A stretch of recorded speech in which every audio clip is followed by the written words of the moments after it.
after a month of waiting for the new Helluva Boss episode, it's finally arrived, Henry. Oh my god, Gus, you're right, and it's the actual real one, not the weird fake Vivzipop Club one that inexplicably somehow always gets the title right very far in advance. I was starting to be worried about getting gaslit again, but I couldn't be happier now. This show is very near and dear to our hearts, isn't it, Henry? It's true, and it's because we find it so relatable, because as you know, Gus and I are in the business of killing people for money. Wait. Legitimately, we will kill anyone. Old people, kids, we'll make them die No, slow wait a if you second. have the... Hold on. Wait. Henry, I think you're confusing this for our deep web show? Oh, shit. We're on YouTube, man. This is the Dire Gentleman channel. We can get demonetized for revealing the details of that other show. Yeah. Oh yeah. Sorry.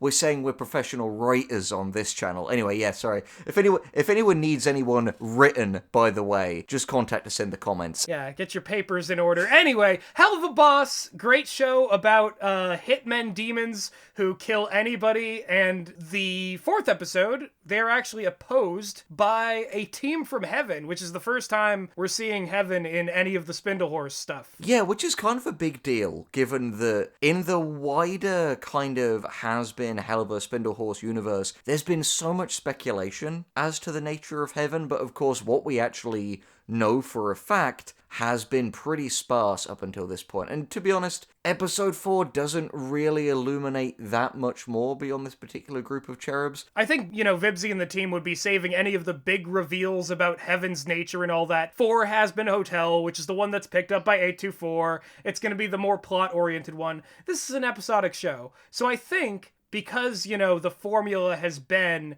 Imp Team just doing their jobs, having characters that are actually the polar opposites really helps with reinforcing what we already know about the format of the show. And I think a question that was on both of our minds in realizing just how hilariously ruthless and cruel the Imp Team could be is, what does it really mean to be a villain in a show where your protagonists are, like, demonic entities that kill for cash? And of course they have bad qualities too. In contrast, they've been faced with a slew of antagonists who also in their own way are bad and highlight the flaws of the protagonists, but also why we root for them regardless. What we're going to do is go backwards through each episode and discuss the weird and wonderful Helluva Boss Rogues Gallery, because C.H.E.R.U.B has just reminded us how fun the villains in this show are. We've had some really memorable ones. I mean, the most recently was Verosika and her team of succubi. Yeah, so Verosika in Spring Broken. She's a really interesting character because, like a few of the antagonists in this show, she has a personal history with Blitz, which, again, is a lot of fun because Blitz is a character who so much of his kind of central drive is this desire for kind of esteem and success and attention and respect. He's intensely competitive, intensely territorial, to the point that, like, anyone who even slightly ruins his day, he will pick a fight with, and it causes a lot of collateral damage. As they say in literally the pilot, he wants to show that he, and I guess by extension imps in general, can do anything that, like, other demons can. He's obviously a very, like, dysfunctional dude. He's unhappy. He gets into these, like, destructive relationships. He has a real tension between himself and Luna, his adopted daughter, and between his employees, but there's this kind of sense that he feels if only they could be successful and they could have the respect, that kind of his personal problems would disappear along with that. It's relatable, especially to, like, anyone who's, like, pursuing some kind of craft or, like, wants to be rich and famous. Besides the, like, inherent tragedy of it, there's also this sense that, like, Blitz is a lot of fun to follow because he wants these things so badly. So even when he ekes out the tiniest, pettiest win, you still kind of, like, feel a little bit, like, happy that he did it. Yeah, I mean, exactly. It's one of our writing rules has always been, like, if a character wants something enough, you'll want it for them. What's really interesting about Verosika as a villain, and why she makes a great foil to Blitz, other than all the other, the, like, sex, death, Freudian shit, she is someone who is obviously much more successful than Blitz. She's got this big fancy car compared to like the shitty looking, like beat up imp van. She's clearly both a renowned pop star, because obviously you've got like Luna being like, oh, you knew Verosika Mayday? Millie being like, oh, what was having sex with her like, and stuff like that. But she's still someone who has these problems. Like, we literally, like, one of the first things said about her is the fact that she's broken out of rehab. Like, so she's someone who is running away from confronting her addictions. And the episode, again, clearly in a symbolic sense, shows the danger of this addiction, because the fact that Verosika always has that fucking hip flask full of demon hooch is what makes the giant mutant fish. That underworld liquor, it's pretty potent.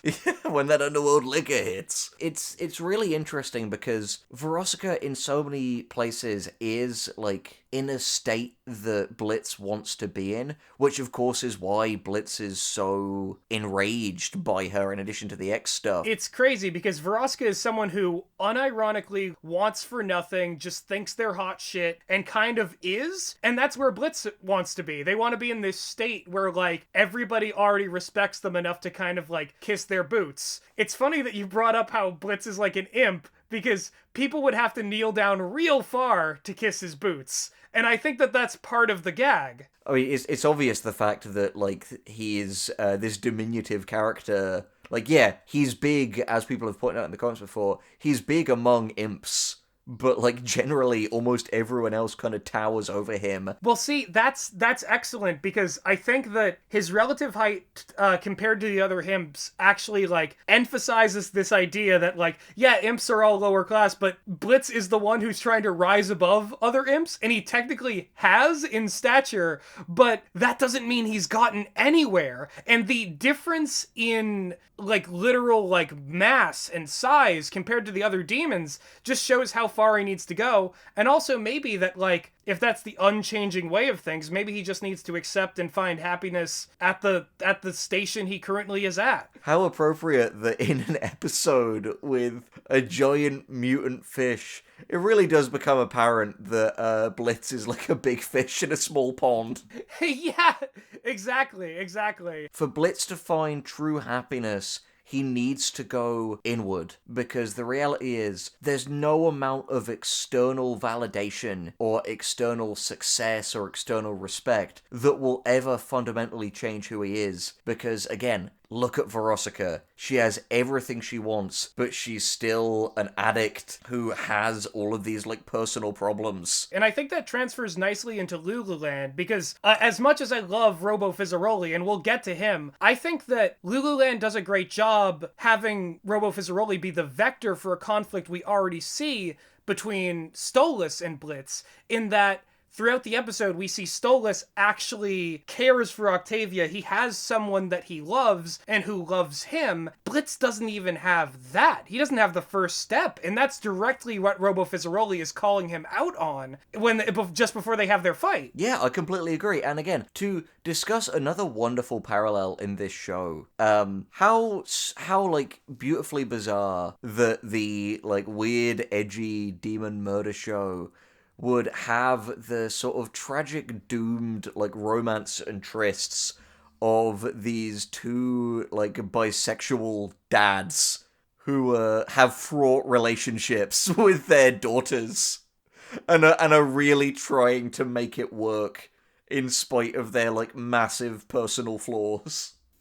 It's so true, because, you know, Blitz is trying to get there with Luna, and it's clear that, like, there's way more ground to cover than, like, Stolas and Octavia had, because they had this basis, like, this base of understanding with each other when she was really young. Yeah, and importantly to mention, just as another factor in that before we probably get on to Robo Fizzarolli himself, who, by the way, I just want to clear this up. We know that he is played by Alex Brightman, who performed the role of Beetlejuice on Broadway. We're aware. We made Beetlejuice references in the first video we talked about him. Do you think it was just an incredible accident? What kind of channel do you think this is? We're professionals! We'll kill your mom! We'll kill your dad! We'll kill your little infant children! Whoa, wait. Now you're doing it. Remember, keep it to the fucking deep web. You know these fuckers don't have the Bitcoin to afford us any...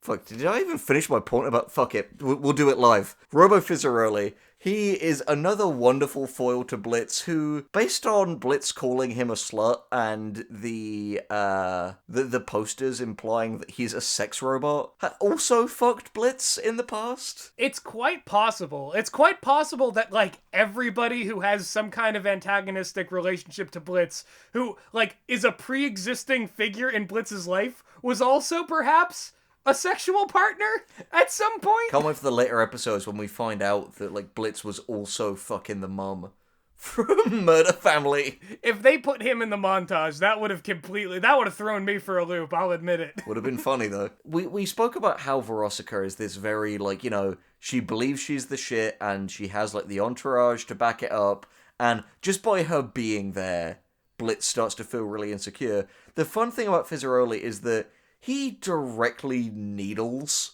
Blitz on his, like, insecurities. There's implications based on kind of posters in the Imp office that Blitz was Donnie Dupree style, kind of a, like, child performer along with his sister who was in rehab with Verosika. Feel free to correct me on that if I'm wrong. It's clear that, again, as we said before, being paid attention to and being given that kind of validation and positive reinforcement is immensely important to Blitz. And Robo Fizzarolli constantly says to him, remember how the kids love me and not you? It's fantastic because, in a sense, Blitz, he's doing a new thing now. He's doing his, like, imp business, and he seems really passionate about, like, making this business work and, like, deepening the relationships with the people around him for wholesome and unwholesome reasons. And so it almost seems like the seething resentment he has for people who got farther in show business than him hasn't faded away. In a sense, he has moved on, but that doesn't mean he's going to, like, just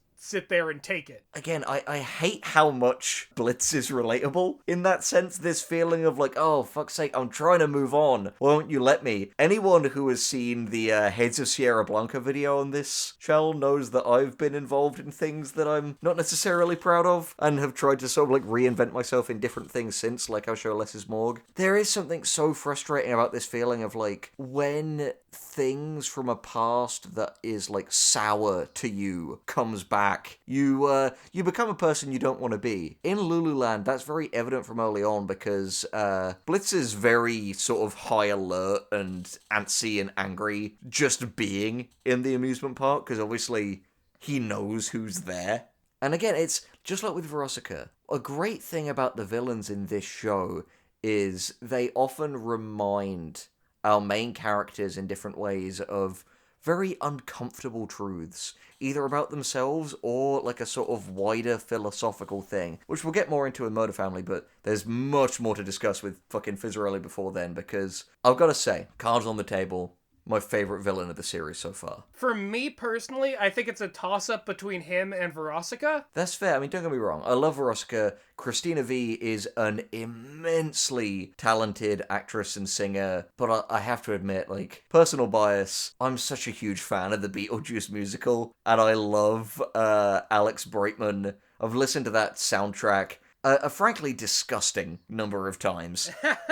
It was such a joy. Like, I remember watching that episode and seeing him afterwards and just thinking, I'm so happy he's getting work in the pandemic with all, like, the theaters shut down. Yeah, totally. Like, it brought me great joy that, like, Vivzy and Brandon Rogers are giving these paying roles to great people who, because of the pandemic, really just weren't able to safely ply their trade. Well, I mean, he's supposed to bring you great joy. When you go to Lululand, you gotta see, the Robo Fizzarolli show. That is a dead-on Blitz impression. The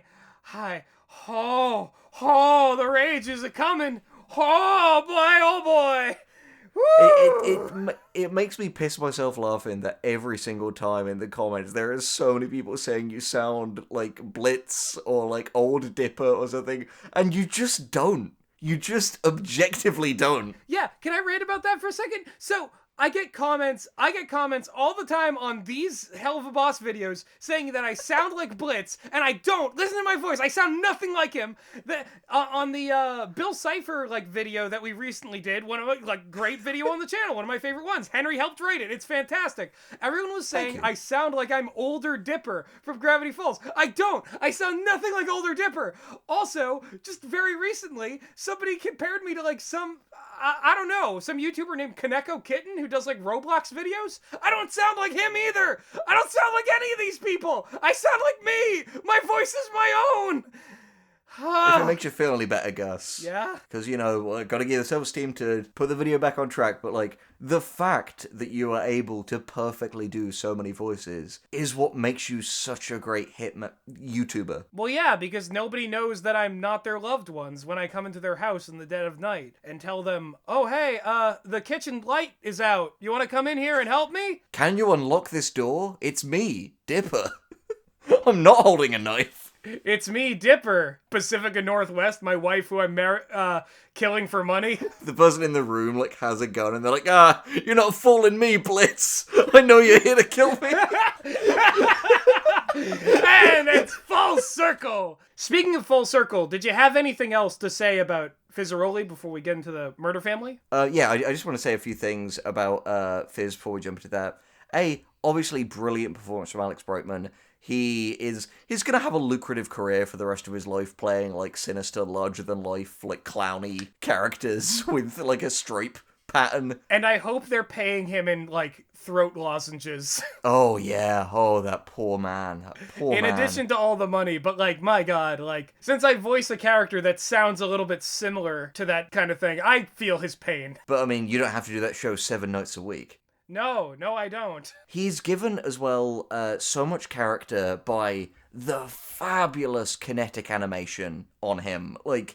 That character just looks so good every second he's on screen. And a big part of that is owed to the fact he has quite a nice, simple design, and that allows them to do so many cool things with him, which honestly is, in my opinion, something Helluva Boss has always had over Has.Been Hotel. The fact they have simpler character designs with nice bold outlines has allowed them to do things for them that is much harder with the more intricate and detail-heavy designs you see in Has.Been. Yeah, I'd say every one of the villains that has appeared so far has appealing designs, even down to the minions. I'd say each one of Verosika's succubus crew has a memorable look about them. It's kind of seamless too, you can spot them in demon form and in human form and you know exactly who's who. And I just want to say as well, I really appreciate all of the design work and the choice that these succubuses, who are obviously just literally the embodiment of sex and sexual desire and seduction. It's so nice that they are given such varied body types, genders, races, heights, weights, etc. Because it's just saying that, the attractiveness is so much in just, the vibe and the aura and the confidence. And, there's more than one way to be this, immensely sexy character. I gotta say, the short one and the way she is having a time with that popsicle. She about to make me act up. That's about to make me act a fool up in this place. I'm about to forget how to act. That's about to get me demonetized. Oh, but I mean, let's be honest, all the other stuff we've spoken about is gonna get us demonetized. Yeah. That's why you've got to donate to the Dire Gentleman Deep Web Patreon. The bottom tier reward is a person of your choice gets written. Yeah, that's on Deep Treon. Deep Web Treon. Bitreon. Nailed it. Nailed it the first time. Yeah, we designed the website on CubeSpace, which is a deep cut Meg channel reference from their Luxury Pranks video. Very nice. I'm sure one of those jokes was funny. We'll just edit out all the other ones. Yeah. Well, you know what they say, Gus, with the benefit of hindsight. So, oh boy. Murder Family. Yes. Let's talk about this wonderful pastiche of a very interesting series of films. The thing about Murder Family that strikes me immediately is that the more and more context we've gotten into the entire imp team, Murder Family almost seems like the perfect villains for the first proper episode, because it's where we kind of want the heroes to end up, in a strange sense. This loving family that has set dynamics, they all understand who they are to each other, genuinely care for each other, but also murder people. I couldn't agree more. And also, like, it's on the record from our very first Helluva Boss video that we weren't the biggest fans of the pilot. We're not really counting that in this because there isn't really a villain. Like, there's the kid in the end that, like, allows them to do the murder, but, like, he doesn't really play an active role in the plot as, like, an antagonist. Despite not being wowed by the pilot, we still obviously wanted to give the show a chance because, you know, we're the most reasonable men in America, despite the fact I'm in England. Upon, like, the second the reveal happened that this family was in fact a murder family, and you notice, like, Texas Chainsaw, Ed Gein style, like, spine, lampshades and bone, like, photograph frames and, like, mounted heads. And the second they were revealed to be this family of killers, I was like, oh! It was that fucking, like, Django meme moment of, you had my curiosity. Now you have my attention. And what's fascinating, too, is that Murder Family, in a, like, show sense, like, they are directly challenging Moxie's principles throughout the show, but Moxie is also usually a character defined by his disdain for and disagreement with Blitz, who, as we've, like, stated multiple times, you actually kind of end up rooting for him more and more. I'm gonna just predict in the future, all this talk about, like, you know, antagonists and people, like, being in conflict, I think that this show has a potential powder keg that they need to, like, you know, deliver on at, like, a very precise moment in the future. And it's the moment where Mox and Blitz finally come to blows. I would personally very much like to see a, like, a John Wick boss battle style, like, gun kata fight between Moxie and Blitz while they argue about their, like, employer-employee relationship. Exactly! That's what I want to see. I want to see them jumping through, like, between cover, reloading, exchanging, like, quips and, like, insults and stuff. That's and everyone in the comments, if you want to see the Blitzo versus Moxie gunfight, please leave a comment.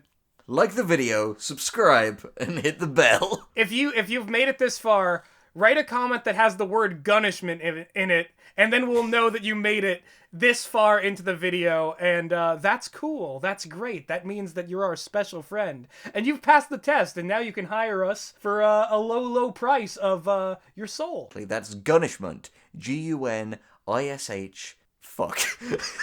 M-E-N-T. Ishment. Professional writers here, lads. Yeah. Gunishment. But yeah, this murder family, like you said, Gus, they're really interesting in that they challenge Moxie's worldview. Because as we said earlier, villains are all about creating both literal and thematic conflict a lot of the time. They are, after all, antagonists. And the murder family are wonderful because they kind of mess with Moxie's preconceived notion of, like, family equals innocent. And again, makes sense that he has that notion, given that he is the closest to having one. Given that he has Millie, and haven't some people mentioned before there's the implication they have a child? By implication, you mean, like, in their social media that is outside of the show, they have a child, then yes, there is an implication. Fair enough. But yeah, so naturally, Moxie would think, you know, it'd be a shame to kill an innocent family given that I have one. But he realizes throughout that, like, you know, this family ain't so innocent. But what's interesting is, Moxie does win in the end. Because even though they have that great, like, last-minute dark joke of the police being the police and using excessive force and blowing the dad and children to Kingdom Come, Moxie never has to sacrifice his principles. He ultimately proves that he is someone who can have restraint. He knows when to pull the trigger, because he kills the mother of the family, just as, you know, she was about to murder Millie and Blitz. But he also is capable of showing mercy. Weirdly, I'm thinking of that line that fucking Claire Stanfield from Bacano says, where it's like, mercy is a liberty the only the strong can afford, and I am strong. And in that sense, Moxie also proves that he was strong by showing that he can do both. Like, he has the power to stick to his principles, whereas Blitz, who often acts as an antagonist for Moxie, as we discussed in previous episodes, Blitz just isn't a creature of principle. He's always pushing for, like, pragmatism and selfishness, and honestly outright, like, pessimism and nihilism, which, you know, it could be argued makes sense given how his life has played out, but Moxie doesn't have to be that way. He still has agency, even under his Helluva Boss. I wanted to kind of tie this all together, because there's a moment in the pilot that I think is really relevant to all of this, and it's the moment at the very end, after they kill the kid, which sometimes, never mind, they kind of gather around, and Blitz refers to everybody as like a, you know, more than a business. They're a family. Murder Family is the first antagonist, and then every subsequent, like, villain, the ones that don't test Moxie, usually test, like, Blitz's notion of whether or not they can actually be a family, whether they can be brought together, what that even means, and, like, the actual, like, care and love that needs to be present in those relationships. And then, in episode 4, that's kind of turned on its head, because the cherubs are of one mind, and in opposing them, so is I.M.P. And for the first time, we see I.M.P. actually, like, perfectly in sync, taking out an equal and opposite enemy. And you get a glimpse of what they can be when they're, like, at their best working together. Exactly. Yeah, so I think that thus far, this show has really presented a wide array of villains that challenge the sort of theme of the show, which is, can this group of dysfunctional people become a found family? And I think that it's nice to look forward into the future when we can, like, you know, see these characters who are flawed, and we can be like, well, they've taken down some nasty villains, and that's brought them closer together. Exactly, and full disclosure, I'll admit, I don't think episode 4 quite lived up to episode 2 and 3. Those are still very much, like, those are the real heavy hitters for me, but I think it's worth appreciating that this show, like, it never plays it safe. Like, that they always try something, and even though, again, I still prefer some of the prior episodes over episode 4, it doesn't in any way diminish how incredibly excited I am for episode 5, and to see, you know, what wonderful characters and what great adventures with the I.M.P. team we get to experience then. But please, lads, please, sometime soon, give Millie an episode. Give us something to do. Give us a Millie episode. Millie needs to be elaborated upon. Yeah, give Millie a villain. Yeah, a Millie villain. A Millie Vanillin. You know. Where are we going with that?